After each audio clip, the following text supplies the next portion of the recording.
Однажды после одного из уроков ко мне подошел брат и сказал: после твоих уроков, говорит, складывается такое впечатление, что у тебя довольно негативное отношение к богатым братьям. Поэтому это вот меня сподвигло к подготовке к хутбе о том, какое отношение в исламе к богатым, к богатству вообще. Дабы разъяснить, было понимание, потому что есть, возможно, это моя ошибка, что я не смог донести или правильно выразить свою мысль. Но так или иначе, чтобы правильно понимали, вот в исламе быть богатым хорошо или плохо. Ученые скажут, что богатство – это благо Всевышнего Аллаха Субхану ва Тааля, которое Он дает кому пожелает. То есть это дано Всевышним Аллахом Субхану ва Тааля и Его решение.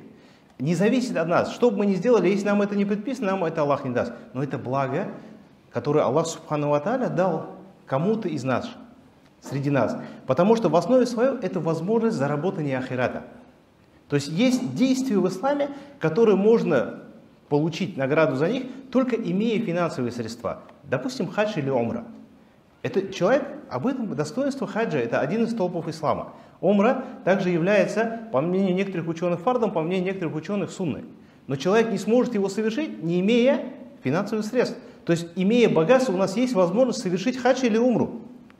Или сохранить здоровье, излечиться. На сегодняшний день, как бы не было, тяжело признавать, человек, который богат, имеет средства, он больше может сохранить себе здоровье, получив те или иные лечения, которые не может позволить себе те, у кого денег нету.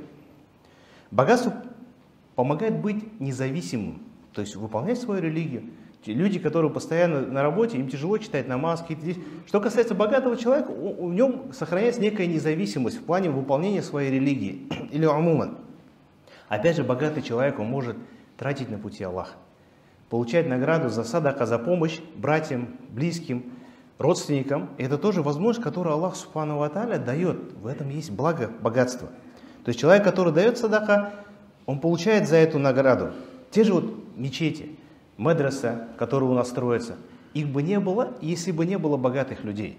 И Аллах кому-то из нас дает возможность, дабы, получив эти деньги, тратить их на пути Аллаха и тем самым получить награду, сделать какой-то задел, как садакатуль джария, чтобы и после смерти была возможность получать за это награду. То есть эта возможность не дана всем, это дано некоторым, и в этом есть благо, которое Аллах Субхану ва Тааля дает.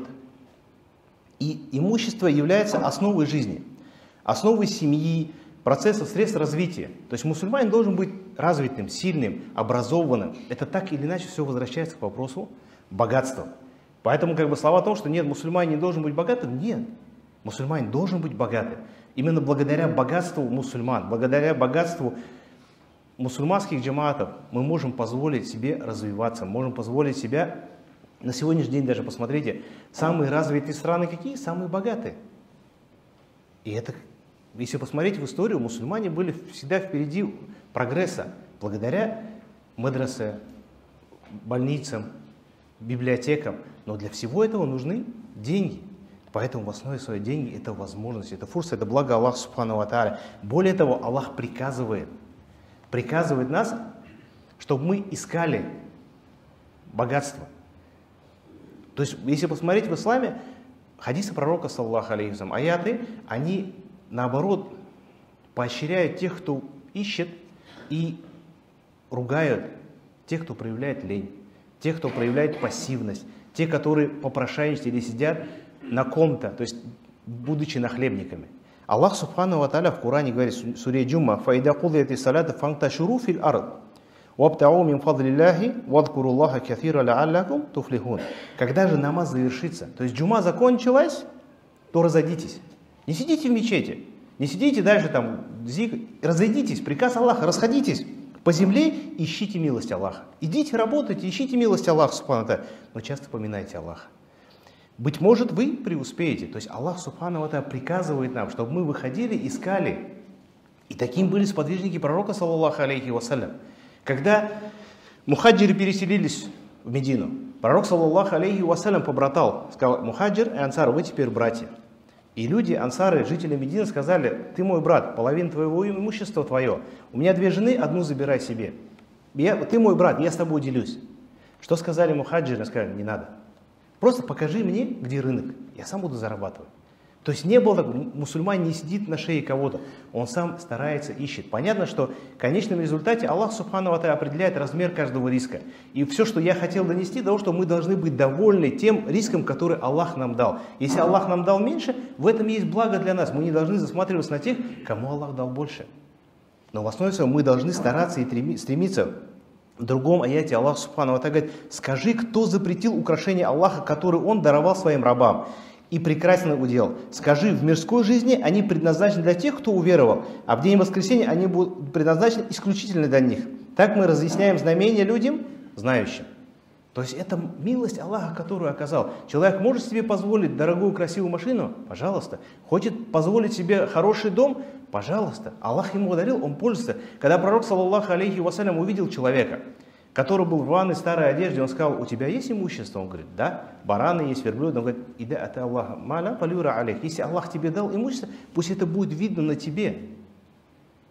Пророк, саллаллаху алейхи вассалям, сказал, и ученые сказали, достаточно вот этих двух хадисов, которые показать достоинство, богатство в исламе. Он сказал, нигмаль малю салих ли раджули салих. Как прекрасен. То есть пророк, саллаллаху алейхи вассалям, восхищается, говорит, как прекрасно праведное имущество. Праведное имущество, оно чистое, чистое от запретного, чистое от сомнительного. Оно пришло халяльным путем, оно не украдено, оно не, где-то не схитрили в этом. Они не получены путем несправедливости. Оно праведное, оно чистое в руках праведного человека.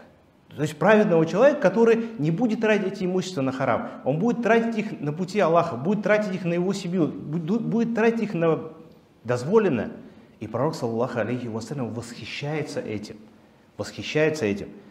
Также пророк, саллаллаху алейхи вассалям, сказал, лучшая милостыня садака та, что жертвуется от достатка. То есть, когда у человека деньги есть, и он тратит их. И высшая рука, то есть рука, которая сверху, она лучше той, которая снизу. То есть давать человек, который дает, он выше стоит того, который берет. И начинайте с тех, кто находится под твоим попечением. То есть начиная с родственников, начиная со своей семьи, начиная со своих близких родственников. То есть начинает тратить с них, сказал пророк, саллаллаху алейхи вассалям. И вот когда человек интенсивно вот тратит, старается вот зарабатывание денег, в этом тоже нет ничего плохого. Когда сподвижники пророка, саллаллаху алейхи вассалям, увидели одного человека, который с инициативой такой занимается приобретением имущества, и сказали, я Расулюллах, вот эту бы инициативу, вот эти бы старания на пути Аллаха. На что пророк, саллаллаху алейхи вассалям, сказал, нет. Если он вышел, стремясь обеспечить своих маленьких детей, то есть вот эта инициативность, он зарабатывает деньги с намерением обеспечить своих маленьких детей, то он на пути Аллаха. Он на пути Аллаха, перед Аллахом, это уже, вот он на пути Аллаха. Если он вышел, стремясь позаботиться о своих престарелых родителей, то он на пути Аллаха. Если он вышел, стремясь сохранить свое целомудрие, то он на пути Аллаха. То есть я зарабатываю, чтобы жениться, чтобы купить дом, купить машину, чтобы моя семья ни в чем не нуждалась. Я с этим намерением зарабатываю, я на пути Аллаха, сказал пророк, саллаллаху алейхи вассалям. Если же он вышел ради показухи и горделивости, то он на пути шайтана. То есть если ты зарабатываешь, чтобы этим кичиться, что я вот богатый, а вы все бедные, если намерения нет, тогда это на пути шайтана.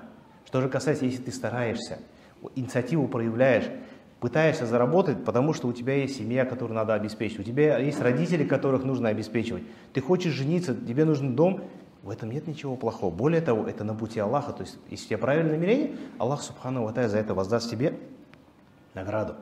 И мы должны правильно понимать, ученые сказали, богатство – это ресурс. Богатство – это ресурс. Такой же ресурс, как время, такой же ресурс, как знание, такой же ресурс, как положение. Имущество, которое дано нам, это ресурс. И мы будем ответственны перед Аллахом, как мы его использовали. Первые три человека, которые попали в ад. Муджахид, галим и богатый человек, который тратил на пути Аллаха. Всем им был дан ресурс. Одному была дана сила, здоровье, второму было дано знание, третьему было дано имущество. И они попали в ад, потому что они использовали его не по назначению. Потому что они делали это для того, чтобы люди их хвалили. То есть, ученый говорит, имущество – это ресурс.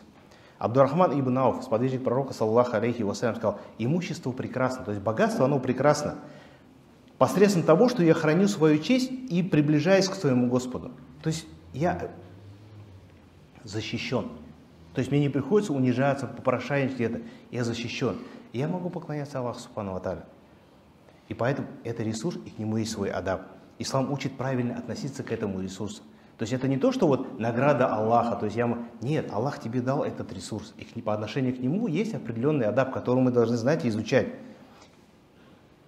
Имущество – это инструмент, который мы можем использовать за себя или против. Это, как ученый сказал, это оружие, которое ты можешь себя защитить, либо этим себя уничтожить, погубить себя.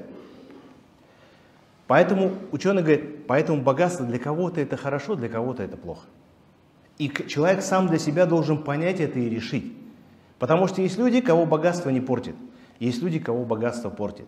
Возможно, не портит мужа, но будет портить его жену. Возможно, не будет портить его жену, но будет портить его детей. И человек должен анализировать это и понять. Возможно, кому-то Аллах Субхану ва Тааля не дает быть богатым, потому что тем самым Аллах оберегает его от наказания ада.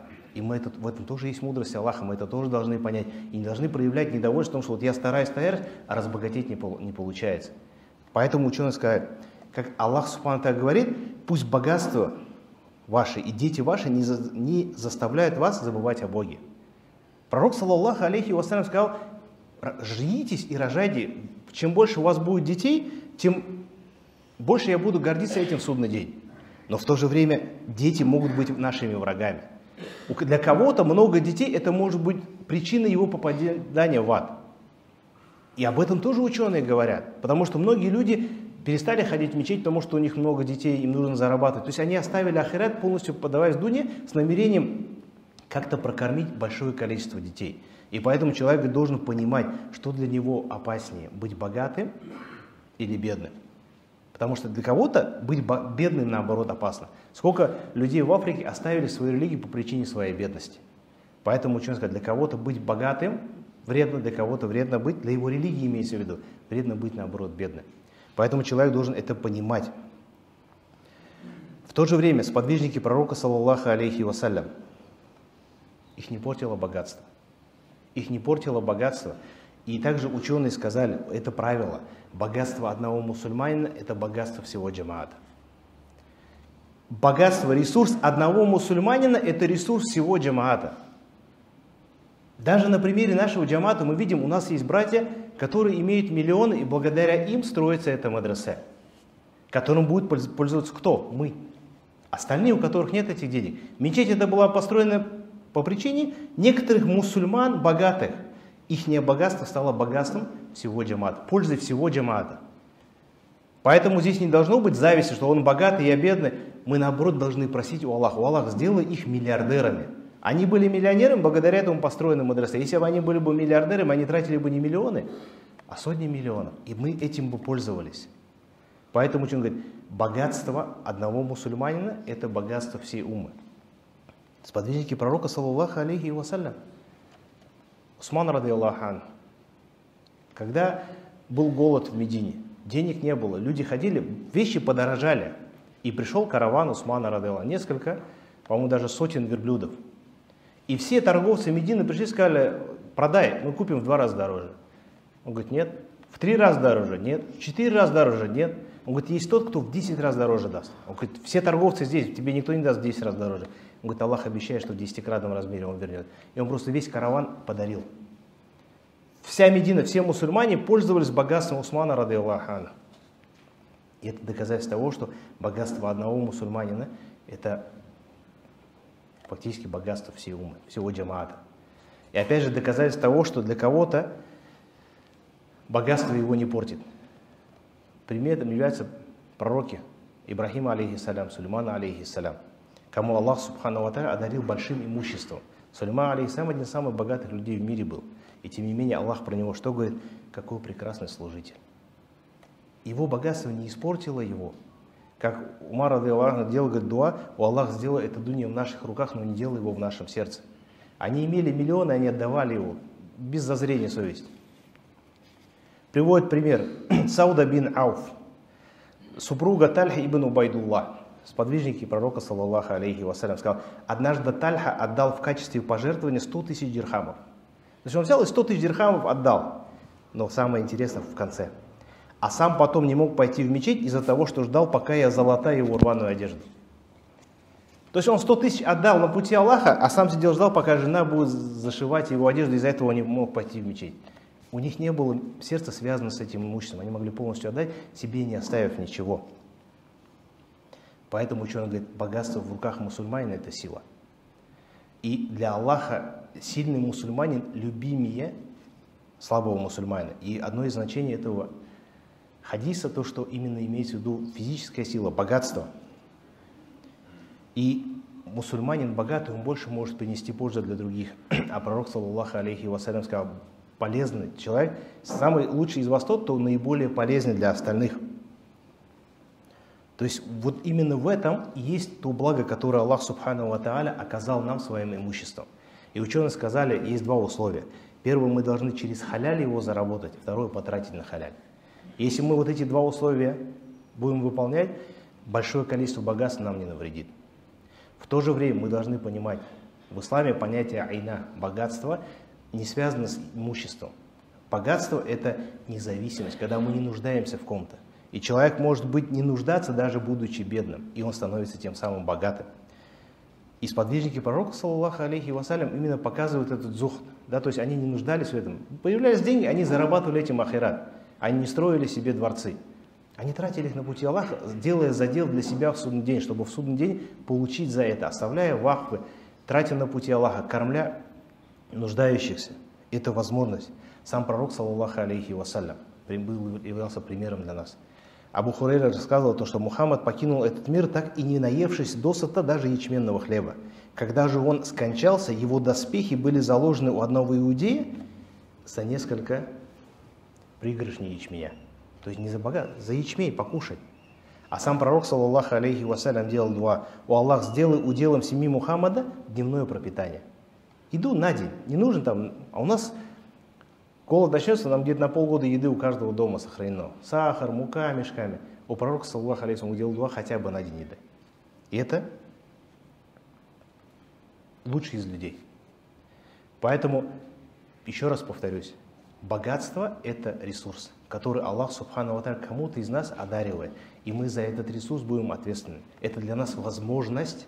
То есть Аллах кому-то из нас дал возможность через это приблизиться к Аллаху субхану ва тааля, через это помочь другим мусульманам, понимая, что вот у нас есть возможность, как ученые сказали, если люди пришли к тебе, попросили у тебя помощи, так знай, что Аллах сделал тебе причиной того, что Он отвечает на дуа этого человека. То есть Аллах нас поднял, оказал нам доверие выполнить, то есть Его ответ на дуа этого человека. Поэтому, есть эта возможность у нас, мы должны тратить так же, как знания, так же, как и время, так же, как и силу. Это ресурс, который, если в правильном русле, в правильном мы потратим, иншаллах, мы за это получим высокие степени. Валлах. Ва хулу кауля хада, ва астагфируллаху, ва тубу илейх, ва акимус салям.